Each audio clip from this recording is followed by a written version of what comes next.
Hello everyone, আমি নেহাল এডুট্রাস্টের পক্ষ থেকে আপনাদের সবাইকে স্বাগতম।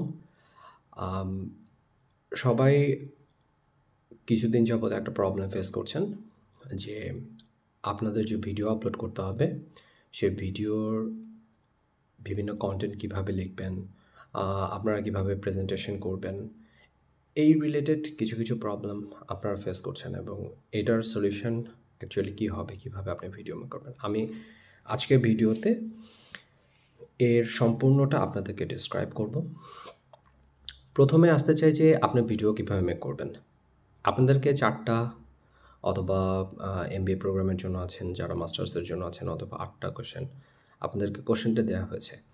এই কোশ্চেনগুলো দেওয়ার অর্থ হলো যে এই ইন্ডিভিজুয়ালি কোশ্চেনগুলোকে আপনাদেরকে সলভ করতে হবে, বা এই কোশ্চেনগুলো আপনারা যখন ভিডিও ডিসক্রাইবশন যাবেন, ভিডিও ডিসক্রাইব করবেন, সেই সময়ে এই ভিডিওগুলো, এই পয়েন্টসগুলো আপনার কন্টেন্টের ভিতরে থাকতে হবে। ফার্স্ট থিং, আপনারা অনেকে প্রশ্ন করেন যে এটা কি 1 2 3 কোশ্চেন 1 কোশ্চেন 2 এভাবে ডিসক্রাইব করব? না, ইটস লাইক আপনাকে একটা প্যারাগ্রাফ রেডি করতে হবে। সেই প্যারাগ্রাফে আপনার এই কোশ্চেনগুলো থাকবে, সে কোশ্চেনগুলো অনুযায়ী আপনি কন্টিনিউয়াসলি সেটা বলে যাবেন। এটার জন্য প্রথম যে করণীয়টা আপনাদের এখানে যে কোশ্চেনগুলো থাকবে সে কোশ্চেনগুলো নিয়ে আপনি একটা প্যারাগ্রাফ রাইট করবেন। সেই প্যারাগ্রাফগুলো ঠিকমতো পড়বেন। পড়ার পরে সেই প্যারাগ্রাফটা আপনি আপনার ভিডিও অন করে সেগুলো বলতে থাকবেন ওয়ান বাই ওয়ান।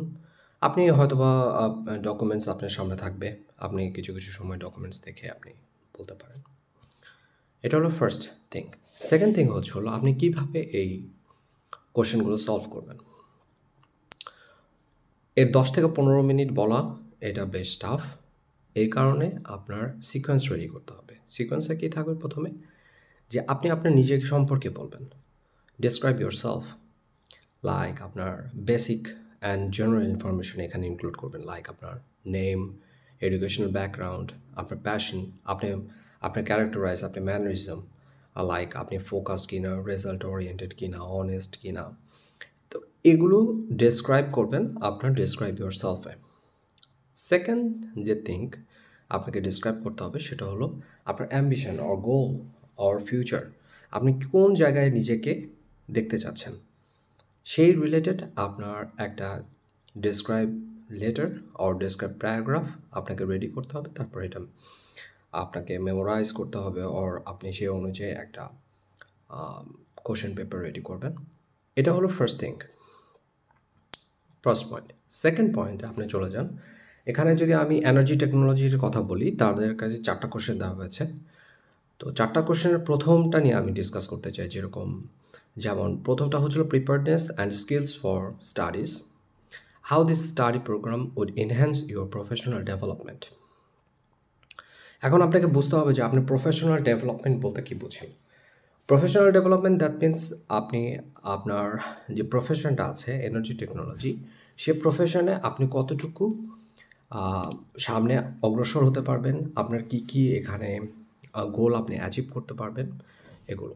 যেরকম অ্যাকচুয়ালি যে এনার্জি টেকনোলজিতে আপনি কোন জায়গায় যেতে পারবেন, লাইক আপনি কি কি শিখতে পারবেন, সেটা হলো renewable energy sources, life cycle thinking, intelligent energy distribution কীভাবে হয়, alternative energy sources, smart power plants. Because আমরা দেখতেছি যে ফিউচার এনার্জির উপরে ডিপেন্ড করে। এখন আমরা গ্লোবাল ওয়ার্মিংয়ের ক্ষেত্রে আমরা চাচ্ছি যে কার্বন ডাইঅক্সাইড ইমিশন কম হোক, এই জন্য প্রত্যেকটা জায়গায় এনার্জির ইউজ অনেক বেশি। তো এই কারণে আপনাদের এই যে প্রফেশনাল ডেভেলপমেন্ট, আপনি যে পড়াশোনা করবেন, আপনাকে এখানে কী কী স্টাডিতে পড়ানো হচ্ছে, লাইক আপনার স্টাডি ফোকাস কী হচ্ছে, যেরকম sustainable energy production, power plant technology, project management, technical sales and marketing. তো এই বিষয়গুলো কি, এগুলোকে আপনাকে জানতে হবে। আপনাকে এগুলোর জন্য গুগল করতে হবে। গুগলে আপনি বুঝবেন নিজেকে কোন জায়গায় আপনি নিতে চান। আপনি কি এখানে প্রফেশনালি পাওয়ার প্ল্যান্ট নিয়ে কাজ করতে চান, নাকি আপনি সোলার প্যানেল নিয়ে কাজ করতে চান, কিভাবে আপনার নিজেকে প্রফেশনাল দিকে আপনাকে যেতে পারে, এবং এই এডুকেশন, এখান থেকে যে আপনি এডুকেশন গ্রহণ করছেন, সেই এডুকেশনটা আপনাকে কোন জায়গায় নিয়ে যাবে, এই বিষয়টা নিয়ে আপনাকে এখানে ডেসক্রাইব করতে হবে। তো ফার্স্ট থিং, আপনাকে এই কোশ্চেনগুলো আস্তে আস্তে রেডি করতে হবে। সেকেন্ড যে ব্যাপারটা আছে, সেকেন্ড যে কোশ্চেনটা, এটা হচ্ছিল আপনার যদি previous career development and needs for further professional development and career goals. তো আপনার যদি প্রিভিয়াস এনার্জি টেকনোলজি নিয়ে পড়া থাকে, তাহলে সেটা আপনাকে ডেসক্রাইব করতে হবে। কিন্তু রাইট নাও আপনারা সবাই ব্যাচেলর অর পলিটেকনিক ইনস্টিটিউশনের জন্য পড়াশোনা করতে চাচ্ছেন, তো সেক্ষেত্রে আপনার তো আগের কোনো পড়াশোনা নাই, তাহলে সেটা আপনার ডিসক্রাইব করার দরকার নেই। কিন্তু আপনার further professional development and career goals, আপনার কেরিয়ার গোলসটা কী, এটা আপনাকে ডিসক্রাইব করতে হবে। তো কেরিয়ার গোলস কী কী হতে পারে, আপনি কোন কোন জায়গায় এখানে অ্যাকচুয়ালি এনার্জি টেকনোলজি থেকে যেতে পারেন। লাইক আপনার সোলার ইনস্টলেশন টেকনোলজিস্ট হতে পারে, আপনি as a solar technology installation হিসেবে কাজ করতে পারেন। যেরকম উইন্ড ফার্ম টেকনোলজিস্ট আছে, উইন্ড টারবাইন টেকনোলজিস্ট, অথবা hybrid car, automotive system, mechanical designer technologist, তো এটসেট্রা। আপনি বিভিন্ন প্রজেক্ট, বিভিন্ন কোম্পানি, ইন্টারন্যাশনাল হতে পারে, ফিনল্যান্ডের হতে পারে, বিভিন্ন কোম্পানিতে জব করতে চান। তো এই যে জব করবেন, তো এই জব করার জন্য আপনাকে কোন কোন প্রফেশনাল ডিগ্রিগুলো এখানে যে পড়াচ্ছে, সেই ডিগ্রিগুলো কমপ্লিট করার মাধ্যমে আপনি সেই ক্যারিয়ারগুলো আপনি অ্যাচিভ করতে পারেন, এটা আপনাকে ডিসক্রাইব করতে হবে এই সেন্টেন্সে। তো এটা গেল সেকেন্ড কোশ্চেন। আর থার্ড কোশ্চেনে লেখা আছে যে how you balance your studies with family life, hobbies and work. এই সেকশনটা খুব ইম্পর্ট্যান্ট। আপনি যদি এই সেকশানে অনেক কিছু ইনপুট করতে পারেন, আমি বারবারই বলেছি 10 থেকে 15 মিনিটের ভিডিও, তো এইটা অনেক বড়। তো এই জায়গাটাতে অনেক কিছু আপনি ইমপ্লিমেন্টেশন করতে পারেন। প্রথম থিং হচ্ছিল আপনি ব্যালেন্স করবেন কীভাবে, আপনার যে লাইফ সেটা ব্যালেন্স করবেন কীভাবে।